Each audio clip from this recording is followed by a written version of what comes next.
In this video, I'll be showing you how to factory reset your MacBook Pro 2016. It's a very simple method, so if you find this video helpful, be sure to drop a like and subscribe. Anyways, getting into it, what you want to go ahead and do once you're on your MacBook page is go to the top left where you're going to see your Apple icon. So go ahead and click on that and you're going to see a lot of different options here. So you just want to go over to System Settings like so.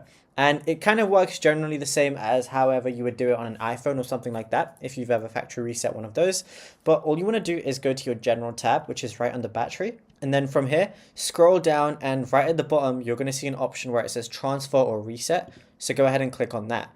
Now, what you want to do is you're going to see an option where it says Erase all content and settings. Go ahead and click on that. It's then going to need your password. So just go ahead and give it your password. So I'm going to do mine right now and unlock it. Then it's going to say erase all content and settings. All settings, media, and data for all volumes on this Mac will be erased. And it also shows the following items will also be removed. Then it shows everything that's going to be removed. So then all you want to do is press continue. And then, yeah, that's it. You'll be good to go. It's going to start the reset process. Just make sure you definitely want to do this before you go ahead with it.